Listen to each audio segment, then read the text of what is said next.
Hope you had a good June, and I hope you're enjoying July. Things seem to be relatively quiet in the global front. But unfortunately, August is going to be different, friends. August is going to get pretty rough, it looks like.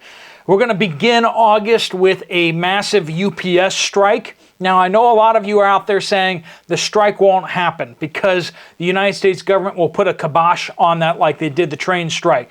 However, you have to realize that the train strike and the union there was obligated by laws that already existed to be settled by the U.S. government. UPS workers, nope. They're just regular strikers. They're regular union members that can strike if they choose to do so. The U.S. government doesn't have a legal right to interfere in that strike. And it looks like the higher-ups at the UPS are dead set on the strike. I've heard from a number of UPS workers on the ground, and they're saying basically that they feel like this is going to go through. They're going to go into strike mode. Now, last time they went on strike, it was about a 10-day strike, and some estimates out there are saying that it will cost $7 billion to the U.S. economy of lost revenue, lost productivity. $7 billion. UPS has 340,000 workers. That's the largest union, single employer union to go on strike ever. So this would be a massive strike just from the fact that there's a lot of workers. But when we start realizing how much gets delivered by UPS packages, medicines, pharmacies use UPS to move packages between pharmacies. A lot of companies use UPS to do their back end. So companies that need to move things from one place to the next, they could buy a whole bunch of delivery trucks and move their product themselves, or they just use UPS. They sign deals so they get much lower freight rates because they give a lot more volume. And so we see FedEx and we see UPS have gotten so much bigger, not just because everyone's buying everything off Amazon and e-commerce services, but also because companies more and more are like, you know, we make shoes. We don't know how to do deliveries. Why don't we just take the delivery portion of our business and outsource it to people who just do deliveries? And that's really where our country has really moved, is that companies specialize in what they're good at, and they're letting delivery companies like UPS move everything around. Which means if UPS stops moving things around, it's not UPS taking the hit, it's all these other companies that they do work for. They do contract work for all these hundreds and thousands of companies out there. This is going to be massive impact. So if you need deliveries, and as I've said, Freedom Seeds only get delivered by UPS. FedEx won't touch them. So if you're getting some lead and brass all put together in a nice little compact shape, well, FedEx won't move it. And if UPS is on strike, well, then it just won't move. Stores that sell those type of things, trying to move product back and forth, no UPS, that means those things don't move. Now, hopefully it's a 10-day inconvenience and things come back. Hopefully that people will just kind of wait for their package a little while longer before that happens. But a lot of people are just going to go over to FedEx and they're going to start trying to ship their package to FedEx, and FedEx is going to get overwhelmed.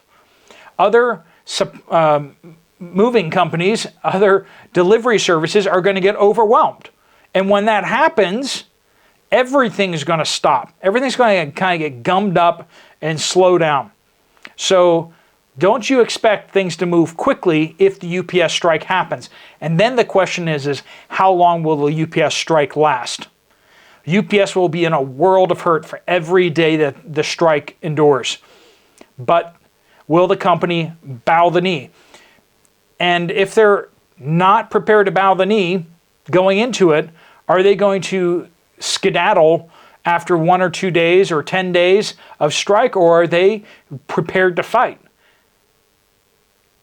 That's a big question we're going to find out the answer to in the next couple weeks. So if you need anything desperately right now, 1, order it now, and 2, make sure it's coming by U.S. Postal Service or coming through FedEx, because things could get a little bit tied up over at UPS any day now.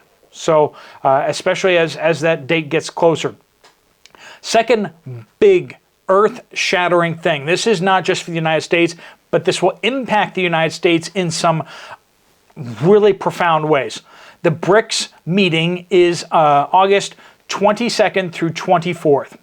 This is Brazil, Russia, India, China, South Africa, BRICS, right? They have an annual meeting where they gather together and they talk about stuff. They're like the G20, but like all the people that aren't allowed to go to the G20, because G20 is like, you know, basically just NATO and all them. So basically, these guys are the other half of the world. And in fact, they're more than half the world. If you look at population and you look at GDP, they're more than half the world. Not only is it those countries I just listed, but there's 19 other countries that are also now associating with them as well, including people like Saudi Arabia, who used to be in the United States camp. They're in a new camp. There's even rumors out there that France is trying to join the BRICS. I don't know how that's supposed to work. We liberated them. They're supposed to be on our team. Anyway, so we have all these countries that are moving over towards the BRICS alignment. Now, this is an economic alignment. It's not a military alignment per se, though a number of the members have started doing more military drills and participations with each other. But generally speaking, it's not so much geopolitical or military, but more of an alliance of economies. And one of the things that they've been deeply troubled by is how the United States is using the sanction hammer on everybody. We're going around bopping everybody that we don't like. And a number of these countries have been bopped or sort of bopped by our sanction hammer, and they are just tired of it. They do not like the United States being all holier than thou and using our SWIFT system and the US dollar. Those are two separate things, right? Now, the SWIFT system uses the US dollar, but what they want to do is they want to be done with the dollar, because they're done with the United States printing money at the cost of everyone in the world, and then using those dollars as sanctions against whoever we don't like at the moment, you know. And you know, of course, during the war on terrorism, everybody who doesn't agree with us is a terrorist. And now it's anyone who doesn't agree with us is like pro-Russia or something. So, I mean, we can just paint anyone we want to in broad colors and then start seizing their assets and taking their money away from them. So you can just understand why the world's a little wary about running their finances through the U.S. banking system anymore. So at the BRICS meeting, they have confirmed, 1, that they're going to announce a gold-backed currency. That's a big thing. That's really big. A gold-backed currency that they can use to do trade between their countries. And 2, they're going to build basically a SWIFT alternative. They're going to start implementing so that all the BRICS countries, BRICS plus 19, are going to be able to do transactions with each other without using the SWIFT system. Now, we've already seen kind of a patchwork start to show up. Iran has started their own payment system, and a bunch of the Asian countries have kind of gotten on board with that. China has launched its own payment system and has started getting countries on that. And so we have a number of different systems have started to appear. Russia has its own payment system as well. But it looks like the BRICS is going to work through protocols so that these systems work together, so that you can move money from country A to country B, even if it has to go through several systems or something like that, so that there's a normalized way that they can do that without touching dollars, without touching the BRICS system. Does that mean that the U.S. reserve currency status in the world is gone? Well, let's just say it's going to be a huge body blow. People are going to start dumping the dollars, start dumping U.S. Treasury bills. And if you think that's not going to impact the U.S. markets, U.S. financial markets, you are sorely mistaken.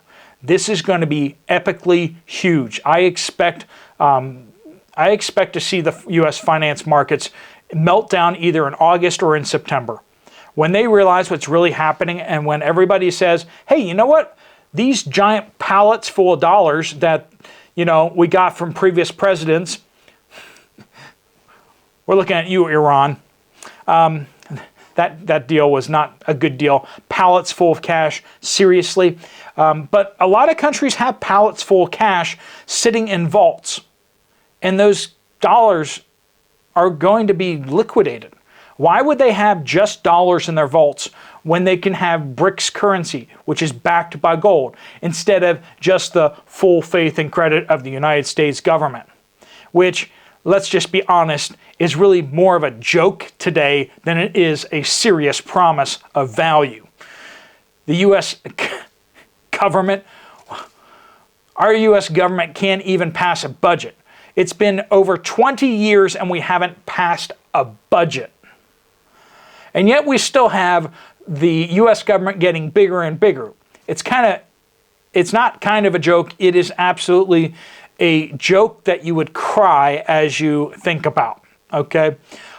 So I think the world more and more is realizing how the U.S. dollar is really not a good idea to be holding anymore. I'm not saying that everyone's going to dump all of their dollars, but if the world dumps 50% of its dollars, the value of the dollar is going to drop dramatically. We're not going to be able to buy as much cheap Chinese crap.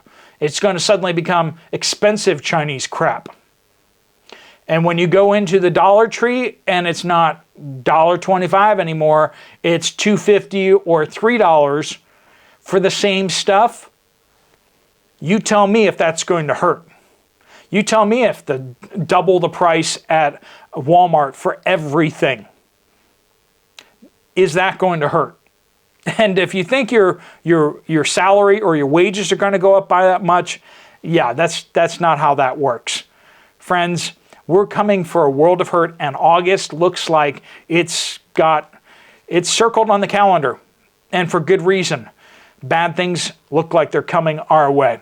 All right, folks, hopefully you're buttoning down, enjoying the last little bits of this respite between the cough and what's about to come. But I pray that you are using this time to get stocked up, to get more prepared, because hard times are coming, folks. Thanks so much for watching. I'm Steve Poplar of the Poplar Report. If you want to check out another video from my channel, there's one right up here. Otherwise, I will see you guys later. God bless.